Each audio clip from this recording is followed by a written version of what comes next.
एक नए ब्लॉग में आपको ले चलते हैं। नया ब्लॉग है और इसमें कथा हो रही है और कथा में चलते हैं। यहाँ पानी भी है, बारिश है, तो नीचे देख कर के जाना पड़ रहा है। और आओ आपको अंदर कथा में प्रवेश करवाते हैं। कथा हो रही है, ये कथा हो रही है और मंदिर है। मंदिर में कथा का आयोजन है, तो वो बारिश भी हुई है, थोड़ा आगे भी देखना पड़ रहा है, तो पानी से बच करके चलना है और आगे भी देखना है। तो फिर चलते हैं कथा में।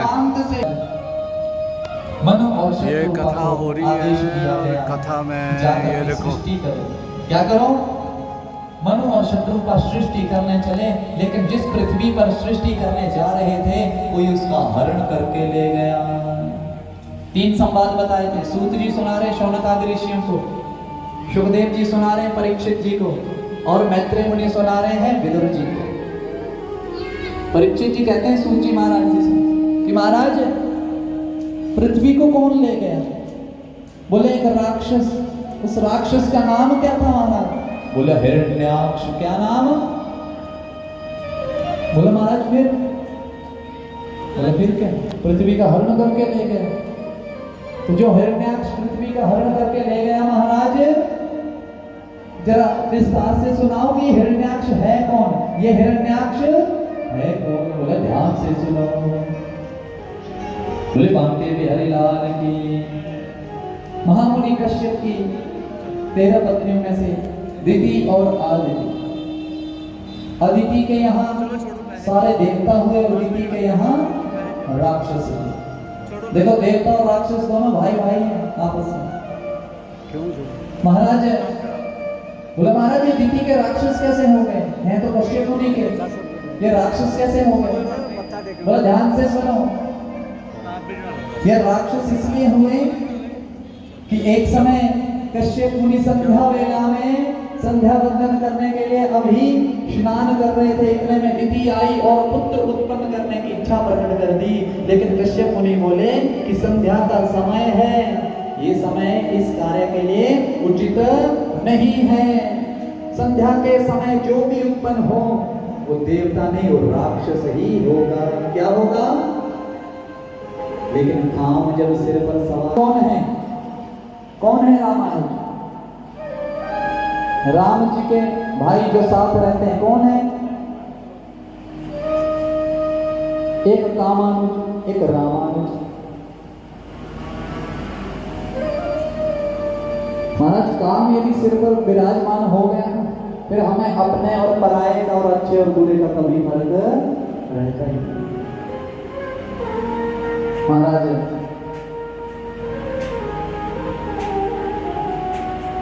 समय बीता, दिति ने जो इच्छा की थी कश्यप जी ने उस इच्छा को पूर्ण किया। लेकिन पूर्ण करने के बाद ये भी कह दिया कि दिति जो तेरे गर्भ में बालक होगा वो राक्षस ही होगा, उन सबको दुखी करने वाला होगा। दिति रोने लगी कि ये मैंने गलत कर दिया। महाराज जब इसका कोई उपाय बताओ। बोले इसका कोई भी उपाय नहीं है, जो हो गया है हो चुका है, अब इसका कोई भी उपाय नहीं है। क्या करूं? 100 साल तक महाराज ने बच्चों को जन्म ही नहीं दिया। पृथ्वी जलने लग गई, देवता परेशान हो गए। महाराज कुछ तो है गड़बड़। अब जब देखा तो दिति ने गर्भ रोकर सभी देवों ने प्रार्थना की जो भी है बाहर प्रथम हुआ तो 2 बालक हुए। एक का नाम रखा गया हिरण्याक्ष और दूसरा हिरण्यकश्यपु। हिरण्यकश्यपु बड़ा है, हिरण्याक्ष छोटा है। ब्रह्मा की तपस्या की। बोला महाराज कुछ पिछले जन्म का भी तो बताओ इनका, ये पहले कौन थे? बोला सुनो। ब्रह्मा जी कहने लगे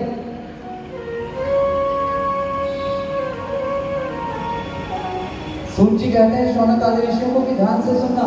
एक बार नारायण के दर्शन करने के लिए 4 भाई गए, सनक, सनंदन, सनातन और सनत कुमार। जब ये 4 भाई नारायण के दर्शन के लिए गए उस समय मेरे नारायण स्वयं कर रहे थे। उनके 2 दरवानी हुआ करते हैं। उनका नाम है, क्या नाम है उनका? बोलो भी, सुनाई नहीं दिया। बोलो इधर वाले।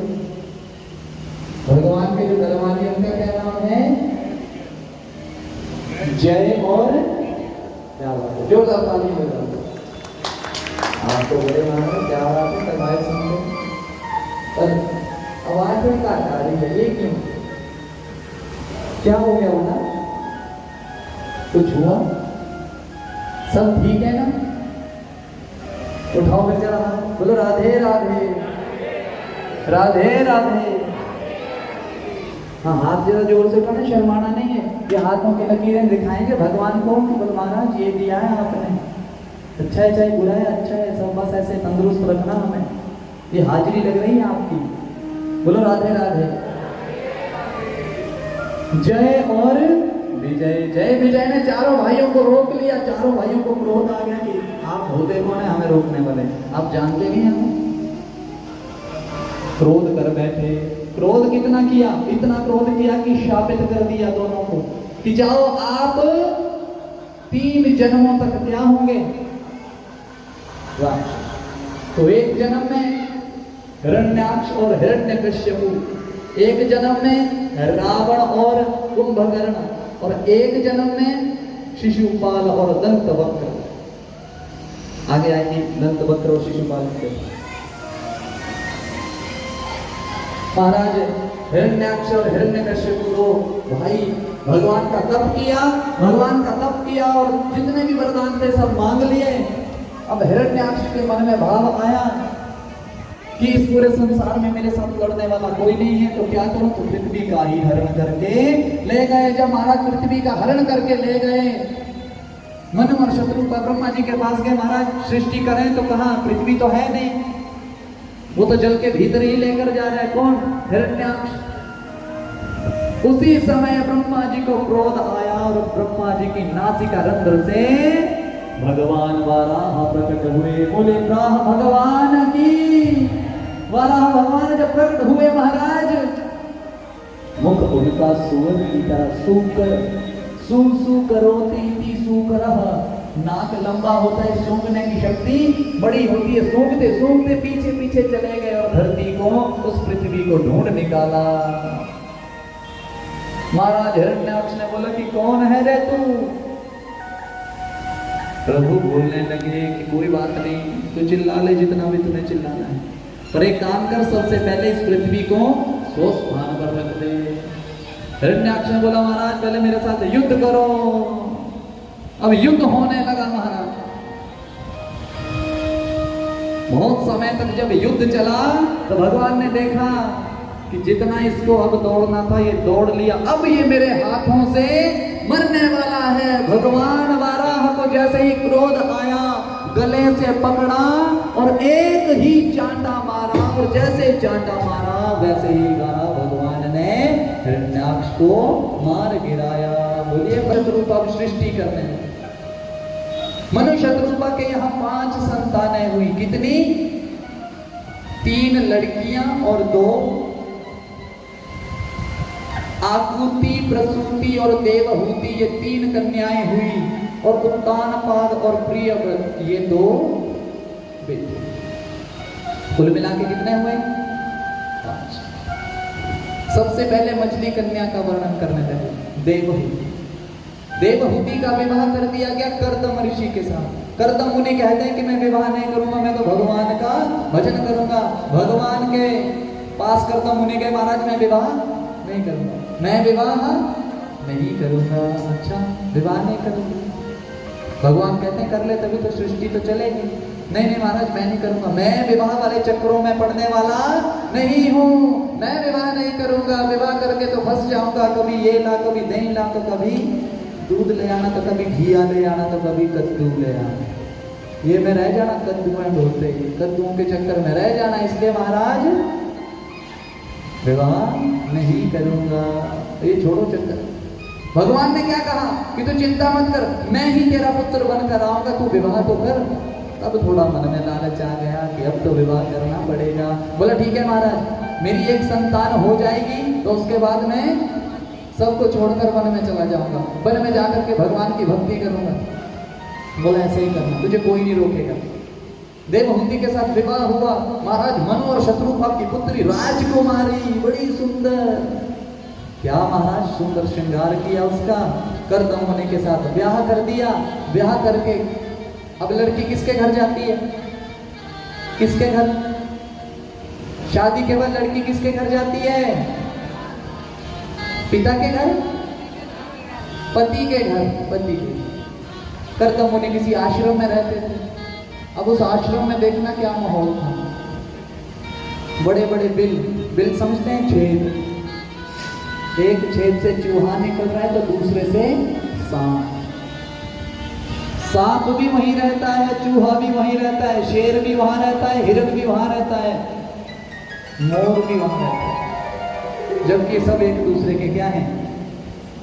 लेकिन वहां पर वृत्ति सबकी बदल गई है, क्योंकि भजन ही वहां इतना होता है। जहां पर भजन प्रारंभ हो जाए महाराज, वहां बुराई कभी आ नहीं सकती, कभी नहीं आ सकती। महाराज अब विवाह करके इतनी बड़ी राजकुमारी कर्दम ऋषि के यहाँ गई। कर्दम ऋषि गए और अपने आसन पर बैठे, और जैसे ही आसन पर बैठे समाधि लगाकर बैठ गए। क्या लगाकर बैठ गए? समाधि। लेकिन जब विवाह हुआ था, विवाह में सारा वर्णन सुन लिया था विवाह का। अब किसकी सेवा करनी है? पति ही तेरे लिए क्या है? देवता है। पति ही तेरा परमेश्वर है। पतिव्रता स्त्री बनना है, पिता ने जो कहा था। मैया ने देखा कि पति तो समाधि में बैठ गए, सारे गहने उतारे और किसकी सेवा में लग गई? किसकी? पति की सेवा में। और आजकल विवाह होते हैं तो क्या करते हैं? क्या करते हैं? अब सबको बताइए। सामाजिक कार्य है ना, सामाजिक कार्य। जो पति पत्नी होते हैं उनका कोई प्लान होता ही नहीं है, पर रिश्तेदार पूछ पूछ के देखो मन कितने जा रहे हैं, सानू नहीं दसना कितने जा रहे हो। और अभी उनका प्लान होता नहीं, पर लोगों के बोल बोल कर वो टिकट भी जमा करवा ही लेते हैं। कोई मनाली जा रहा है तो कोई शिमला। बोलो राधे राधे। लेकिन वहां क्या हुआ? पति तो समाधि में बैठ गए, पति की सेवा करने लग पड़े। आपको पता है कितने समय तक समाधि में रहे? 36,000 वर्ष। कितने? और जो अन्न देने वाला था वो तो समाधि में। महाराज कभी जल पीती तो कभी पत्ते खा लेती तो कभी वायु पी लेती। इतना तप। पति से ज्यादा तप किसने कर लिया? यही तो पत्नी है, यही तो धर्म पत्नी है।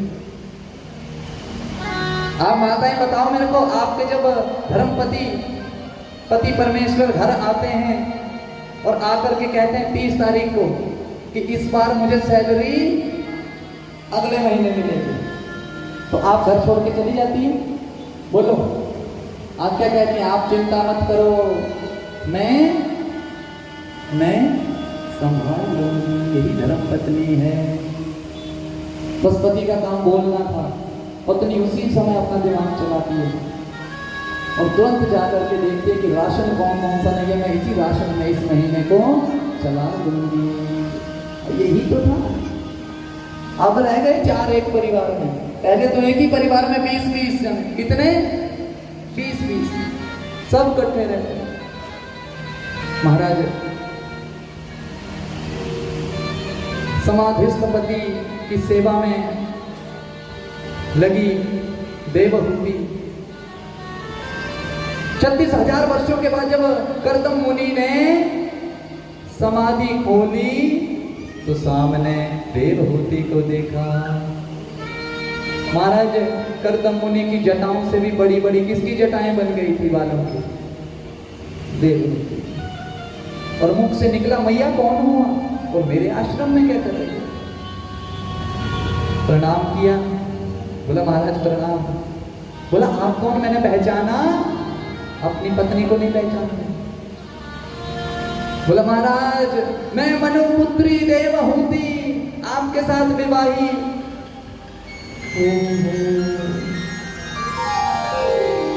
अरे मनुपुत्री देवहूति, तू इतनी प्रतिव्रता निकली, ये तूने अपना क्या हाल बना लिया? तू चली जाती अपने पिता के पास। नहीं महाराज, पति ही मेरे परमेश्वर हैं, ऐसा मेरे पिता ने कहा था, इसलिए मैं आपकी सेवा करती रही। कर्दम मुनि ने कहा तू चिंता मत कर। अब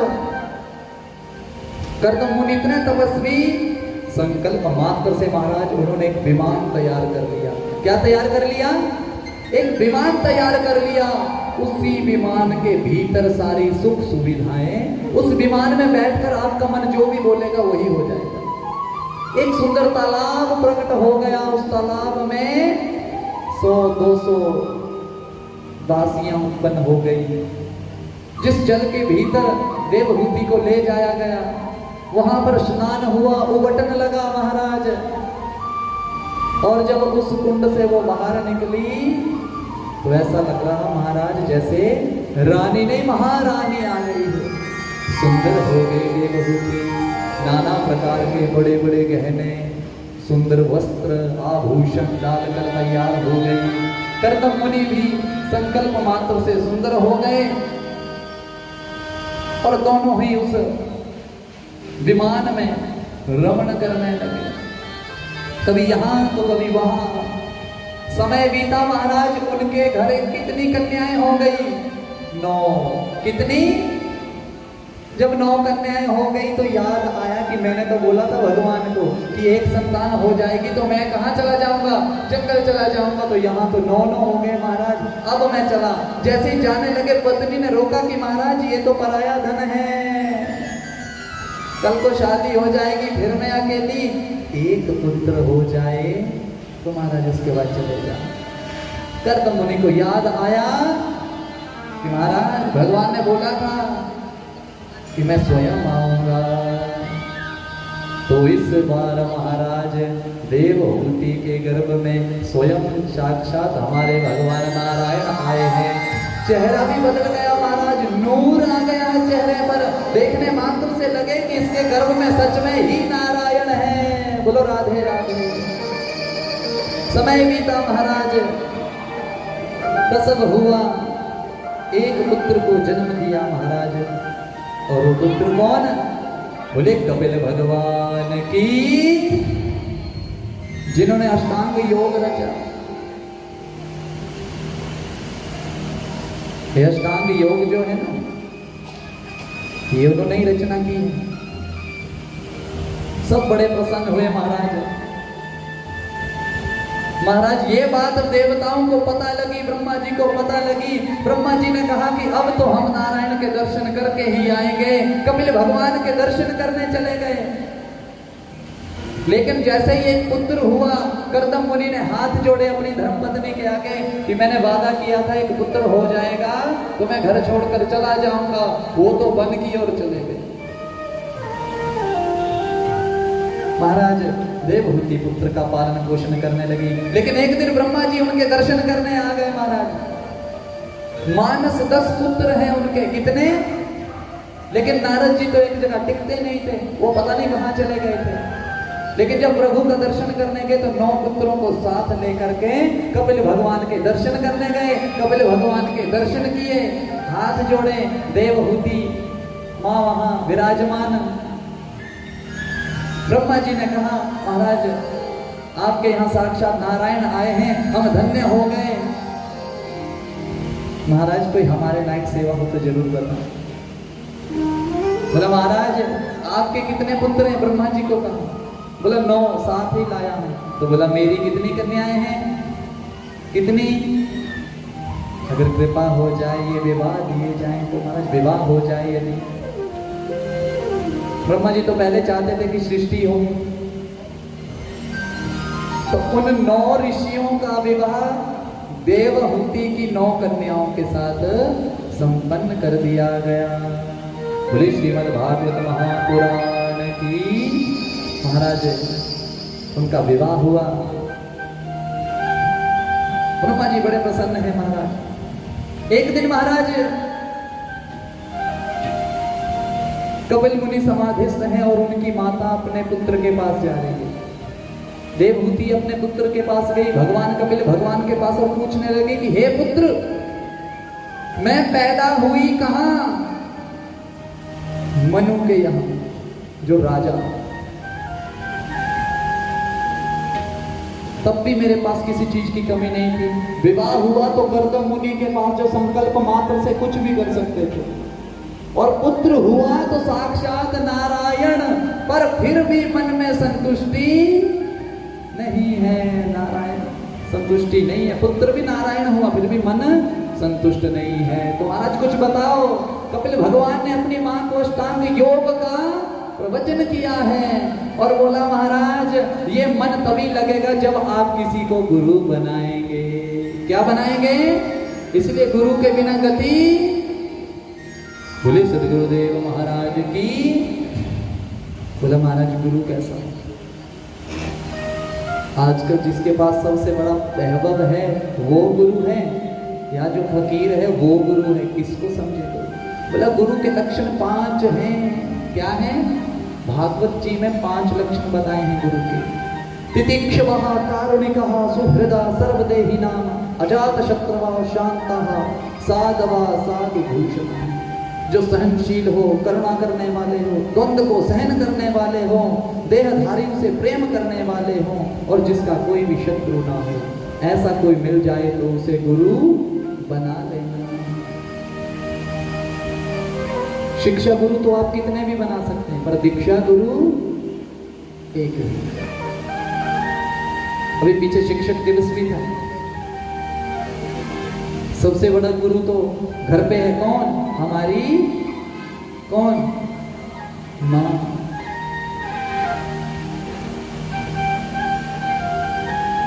उसके बाद अच्छा, एक शिक्षक का स्थान कितना उच्च है। उस शिक्षक के द्वारा पढ़ाए गए बच्चे, कोई पायलट बन रहा है तो कोई सरहद पर फौजी बन रहा है, कोई डॉक्टर। इसलिए मैं तो यही बोलता हूं कि जितनी भी फैसिलिटी देनी हो वो एक शिक्षक को ही दी जाए, क्योंकि शिक्षक हमारा अच्छा होगा तो आगे सब अच्छे होंगे। एक इंजीनियर पुल यदि गलत बना दे तो एक ही बार वो पुल गिरेगा, एक ही बार गिरेगा ना, एक ही बार नुकसान होगा। लेकिन उस शिक्षक के द्वारा यदि कोई डॉक्टर गलत बना दिया गया तो वो रोज ही नुकसान करेगा। बोलो करेगा कि नहीं? इसलिए शिक्षक जो है उनका स्थान उच्च होना चाहिए। मैं बताया महाराज जिनमें ये 5 लक्षण होंगे ऐसे गुरु को धारण कर लो।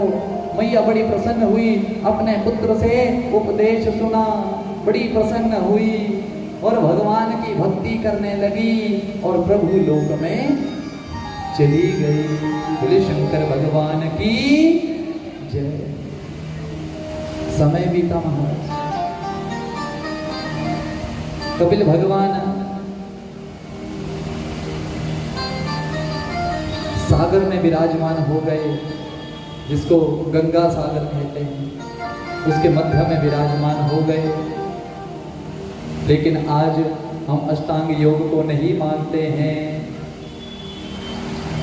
हम सुनने की इच्छा भी नहीं रखते हैं।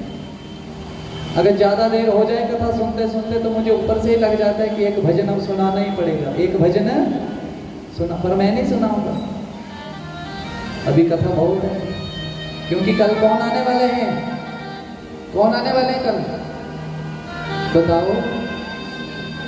ठाकुर जी आने वाले हैं। तैयारी है सबकी? बोलो तैयारी है सबकी? सब तैयार हैं ठाकुर जी के आगमन के लिए? तैयार रहना पड़ेगा। इसलिए महाराज अष्टांग योग बताया। इसलिए अपने धर्म ग्रंथों को माना करो। कोई बोलता है ये ज्योतिष नहीं होता है, कोई बोलता है ऐसा नहीं होता, ये पाखंड है सारा। पाखंड शुरू किसने किया? शुरू किसने किया? हम लोगों ने शुरू किया पाखंड। किसने किया? अच्छा, जब आपका रात को बच्चा नहीं सोते तो क्या बोलते हैं सुलाने के लिए? क्या बोलते हैं? क्या बोलते हैं? सो जा नहीं तो कौन आ जाएगा? कौन? सो जा नहीं तो भूत आ जाना। कौन आ जाना? 5 ज्ञान इंद्रियां उस भूत का स्मरण करते करते सो जाती हैं और जब बच्चा उन 5 ज्ञानेंद्रियों से, जबकि उसने वो चीज देखी नहीं है, बस सुना है कानों से कि माँ ने कहा है कि कौन आ जाएगा, भूत आ जाएगा, वो बच्चा उसी भूत का स्मरण करता हुआ सोता है और रात को डरता रहता है। तो सवेरे मम्मी कहती कि मेरा पुत ना डर रहा रात में। गौशाला के ऊपर एक पंडित रहता, वो झाड़ा बहुत वधिया करता, ते उत्थे चलिए आप। ते इत्थे मैं भी 500 रुपया रखा एक झाड़ा करन दा। फिर कहते होता इदा इदा किया, उन्हें कुछ पढ़िया भी नहीं, पाखंडी है वो। पर पाखंड शुरू किसने किया? अगर आप पाखंड शुरू कर सकते हैं तो मुझे दर्द होगी? मुझे तो आ ही रहा है, मेरा जा क्या रहा है, ऐसे ही करना है। वो मैं मंत्र थोड़ी बोलता हूँ, वही मोरपंख जो ठाकुरों के चरणों के साथ लगाना कि ठाकुर जी मेरी लाज, ये तो पुजारियों की लाज रख ही लेते हैं, इनको पता है कि हमारा बंदा है, भाई बेइज्जती नहीं होनी चाहिए इसकी। हम भी 2 मिनट ऐसे करते हैं, झाड़ा है, और रात को बच्चा डरता नहीं है, और वही आंटी क्या बोलती है पूरे गांव में, ओ बढ़िया है, पैसे लेंदा पर बढ़िया है। पर पाखंड शुरू किसने किया? हम ही लोगों ने पाखंड शुरू किया, हम ही बोलते हैं कि पाखंड है। ज्योतिष को आप क्या समझेंगे? ज्योतिष की जो गणना है इतनी सटीक गणना है। सबसे ज्यादा IPS ऑफिसर कहाँ होते हैं ये बताओ, चलो मेरे को बोलो, कहाँ? यूपी, उत्तर प्रदेश, बिहार में होते हैं ना? होते हैं ना? होते हैं कि नहीं? वहां छठ पूजा होती है। कौन सी पूजा होती है? छठ पूजा में किसकी पूजा की जाती है? किसकी? जो भी सूर्य भगवान की पूजा करता है वो ऑफिसर बनकर ही रहता है। लेकिन आपको तो टाइम ही नहीं है, सूर्य को अर्घ देने के लिए भी टाइम नहीं है। अगर आपको बोलते हैं कि अर्घ दे दो सूर्य को, लेकिन आप बोलते हैं कि वो भी कोई पंडित जी उपाय बताएं तब देंगे, जबकि सूर्य को अर्घ रोज देना चाहिए। वो बिहार वाले छठ पूजा करते हैं, इसलिए सबसे ज्यादा टॉपर वहीं पर। लेकिन बिहार के लोग हिरण की तरह हो गए। किसकी तरह? हिरण की तरह। बार बार पीछे मुड़ के देखते। हिरण 98 किलोमीटर प्रति घंटा की स्पीड से दौड़ता है और शेर 58 किलोमीटर प्रति घंटा। फिर भी शेर जीतता है या हिरण? कौन जीतता है? लेकिन ज्यादा स्पीड किसकी है? किसकी है स्पीड? लेकिन हिरण दौड़ने से पहले ही सोच लेता है कि शेर मुझसे जीतने ही वाला है। वो बार बार पीछे देखता है, जबकि उसकी स्पीड उससे कई गुना ज्यादा है। वो तो 1 मिनट में कहीं भी भाग सकता है, लेकिन उसने पहले ही धारण कर लिया होता है कि मुझे अब मरना ही है। लेकिन शेर का दृढ़ संकल्प होता है कि ये भले ही 100 किलोमीटर प्रति घंटे की स्पीड से दौड़े, पर मुझे इसको पकड़ना है। ये हमारे मन में कभी भाव नहीं आता। हम बिस्तरे से उठने से पहले ही बोलने लग पड़ते हैं, और इतने सुंदर हैं, हर चीज देने वाले हैं ये, पर हम इनकी ओर नहीं जा रहे हैं, लेकिन वो हमारी ओर जरूर आ रहे हैं। हमारा सूर्य कहां से उदय होता है? बोलो, कौन सी दिशा से? कौन सी? और डूबता कहां है? हाँ, यहां से उत्पन्न हुआ, और यहां हम कहां वाले हैं? यहां वाले। और वो अंग्रेज कहां वाले हैं? वहां वाले। जहां सूरज डूब रहा है वहां वाले आज साड़ियां पहन रहे हैं और बड़ा बड़ा तिलक लगा रहे हैं, और यहाँ वाले आज फटी पैंट डालने लग पड़े हैं। ये हमें क्या हो गया है? वहां वालों को सब पता लग रहा है अब कि उनके धर्म ग्रंथ जो हैं उन्हीं में सब कुछ है। बड़े बड़े इंजीनियर, बड़े बड़े पैसे वाले सब कुछ त्याग करके वृंदावन में क्या जप रहे हैं? हरे कृष्णा कृष्णा कृष्णा हरे हरे, हरे राम राम राम हरे हरे, हरे कृष्णा हरे राम राम।